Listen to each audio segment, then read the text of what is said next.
예, 앞서 전해드린 대로 오늘 새벽 4시 반쯤 전북 익산에서 진도 3.5의 지진이 발생했습니다. 네, 아직도 저희 YTN에 많은 제보 전화가 걸려오고 있습니다. 이번에는 지진 전문가 연결해서 이번 지진의 규모가 어느 정도인지 자세히 알아보겠습니다. 홍태경 연세대 지구시스템공학과 교수가 전화로 연결돼 있습니다. 안녕하십니까? 네, 안녕하세요. 네. 먼저 이번에 지진 규모가 3.5로 이렇게 알려져 있는데 이 정도면 어느 정도 규모의 지진입니까? 예, 규모 3.5 정도 되는 지진이라면은 일반 사람들이 그리 민감하지 않은 사람이라도 지진동을 느낄 수 있는 정도의 규모인데요. 예. 하지만 이 정도의 지진은 그리 큰 규모의 지진이 아니라서 건물의 붕괴라든가 건물의 파손을 일으키기에는 다소 낮은 수치라고 할 수 있습니다. 예. 최근 들어서 3.5 정도면 어느 정도 수준에 들어가는 지진입니까? 예, 가까운 일본 같은 경우에서는 이런 규모 3.5 정도 되는 지진이 1년이면 수백 회 이상 발생할 수 있는 지진입니다. 예. 하지만 한국 같은 경우에는 규모 3.0 이상이 되는 지진을 우리가 사람들이 느끼는 지진, 유감 지진이라고 하는데요. 예. 그런 지진의 범주에 들어가는 것으로는 1년에 한 10회 내외 정도 발생하고 있습니다. 예. 그래서 비교적 발생 횟수가 적은데요. 예. 하지만 이번에 지진이 발생한 익산 근처는 이 충청권과 전북 지역을 가로지르는 송리산 지역이 바로 지진대가 위치한 곳이거든요. 한반도에서 지진이 많이 발생하는 위치 중에 한 예. 곳인데요. 예. 그곳에서 발생한 지진이라서 굉장히 관심을 많이 받는 지진이라 수 있습니다. 예. 많은 분들이 잠에서 깰 정도로 그런 진동을 느끼셨다고 하는데 그 외에 추가적인 피해는 걱정을 안 해도 되는 거죠? 네, 규모 3.5 정도 지진이면 지진이 발생한 진앙지에서는 큰 피해를 일으킬 수 없는 지진이라고 할 수 있습니다. 일반적으로 규모 예. 진앙지에서 지진이 발생한 진앙지 주변에서는 예. 심하면은 아주 약한 건물은 붕괴되는 사례도 관측이 되고 있거든요. 아, 그렇습니까? 하지만 그보다는 훨씬 작은 지진이기 때문에 우리가 예. 규모가 3과 4는 규모가 1차이지만 에너지 차이로는 32배 차이가 나거든요. 예. 그렇기 때문에 규모 3과 규모 5 같은 경우에는 한 1000배 정도 차이가 나는 에너지가 되겠습니다. 네. 그래서 예. 규모 3.5 정도 되는 것은 비교적 작은 지진이라고 할 수 있기 때문에 큰 피해로 연결되기에는 조금 어렵습니다.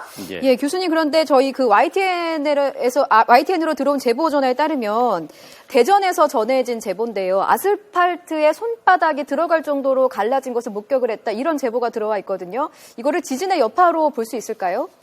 그것은 조사가 좀 필요한 것 같은데요. 왜냐하면 대전 같은 경우에는 익산에서 어느 정도 거리가 떨어져 있고요. 예. 규모가 이제 3.5 정도 되는 지역은 진앙지 주변에서 특히나 피해가 많이 일으킬 게 이제 예측이 되는데, 예. 대전이면은 조금 거리가 떨어져 있거든요. 예. 하지만 이제 한반도 같은 경우에는 조금 특수성이 있어서 한반도는 우리가 일반적으로 하드락 지역이라고 하는 딱딱한 암질의 지역입니다. 예. 이곳은 이 진앙지에서 조금 거리가 떨어지더라도 그러니까 거리에 따라서 지진파는 이게 굉장히 많이 약화되는데요. 예. 그렇지만 한반도 같은 딱딱한 땅에서는 지진파가 많이 약화되지 않습니다. 그렇기 때문에 거리가 좀 멀리 떨어진 지역이라 하더라도 진앙지보다 더 큰 피해를 보는 경우도 예상할 수는 있거든요. 예. 그렇기 때문에 이번 대전 지역에서 지금 관측됐다고 하는 그 피해가 실제로 이번 지진에 의한 피해인지 아닌지는 조금 유보적으로 놓고요. 좀 조사를 해봐야 될 것 같습니다. 예.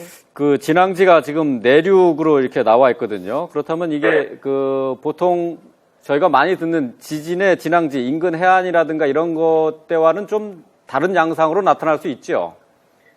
내륙이라고 해서 해양 지역과 특별히 차이가 나는 것은 없습니다. 기본적으로 우리가 해양 지역이라고 할 때 해양 지각이냐 아니면 내륙 지역이면 대륙 지각이냐 이렇게 차이가 나는 경우는 있습니다. 하지만 우리나라 서해안과 내륙 지역은 모두 동일한 대륙 지각을 띠고 있습니다. 그래서 해양 지역에서 발생을 하든 내륙 지역에서 발생하든 지진에 있어서는 차이가 없습니다. 하지만 한 가지 차이가 있다면 해양 지역에서 발생하는 지진의 경우에는 내륙과 떨어져 있기 때문에 제일 가까운 도시라고 하더라도 거리가 상당히 떨어져 있는 경우가 많습니다. 예. 그에 반해서 내륙에서 발생하는 지진은 바로 인접 지역에 대도시가 위치할 가능성이 높고 사람들이 밀집한 곳이 많기 때문에 예. 지진에 의해서 직접적으로 피해를 받을 확률이 점점 높아지는 것입니다. 예.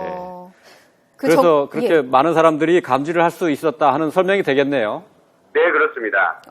그 내륙 지역이기 때문에 앞으로 뭐 더 큰 피해가 오지 않을까 우려하는 국민들이 좀 많을 것 같습니다. 앞으로의 지진 가능성에 대해서는 어떻게 보십니까? 네, 한반도 같은 경우에는 지금 현재 규모 3.5 정도로 비교적 크지 않은 지진이 발생을 했지만 예. 과거 역사시대를 보게 되면 조선왕조실록 같은 데는 규모 7.0 정도 되는 큰 지진이 발생한 사례가 있습니다. 예. 이런 지진들은 조선왕조실록에 여러 차례 관측이 되고 있거든요. 예. 이런 지진은 미래에도 한반도에서 발생할 수 있는 지진의 정도의 크기입니다. 규모 7.0이면 우리가 이제 기억에 남는 그 IT 지진 같은 경우에 IT 지진이 당시에 규모가 7.0이었는데 30만 명이 넘는 사람들이 사망을 했거든요. 예. 당시에 그 지진이 수도인 포르토 프랑스 근처에서 발생을 하면서 약화된 건물들이 다 붕괴돼서 30만 명이 사망을 했습니다. 예. 이런 정도로 큰 지진이 바로 규모 7.0인데 이런 것들이 한반도에 과거에 발생한 전례가 있는 것입니다. 예. 그래서 우리나라도 지진 발생 빈도가 높지는 않지만 이렇게 큰 지진이 발생하는 확률이 아주 높기 때문에 그에 대한 준비가 많이 필요한 상황입니다. 예. 자, 이번 지진 향후 여진 가능성은 뭐 없다고 봐야 되겠죠? 네, 일반적으로 여진이라고 하는 것은 큰 지진이 발생을 한 후에 동일한 단층대에서 연쇄적으로 지진이 발생하는 현상을 여진이라고 합니다. 하지만 이번 지진 같은 경우에는 지진 규모가 비교적 크지 않기 때문에 예. 여진이 혹여 발생한다 하더라도 그리 크지 않은 여진이 되겠고요. 예. 하지만 한 가지 우리가 이제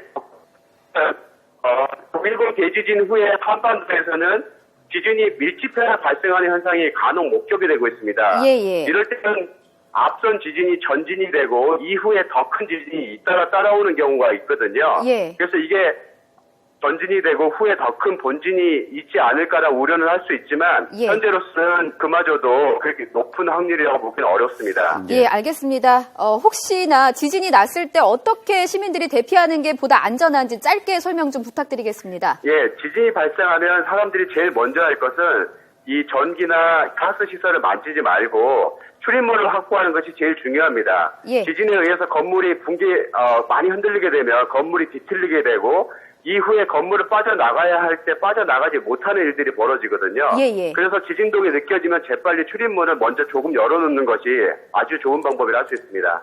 예. 말씀 잘 들었습니다. 지금까지 홍태경 연세대 지구시스템공학과 교수 연결해서 오늘 새벽에 발생한 익산의 지진 관련한 내용 들어봤습니다. 오늘 말씀 잘 들었습니다. 네, 감사합니다.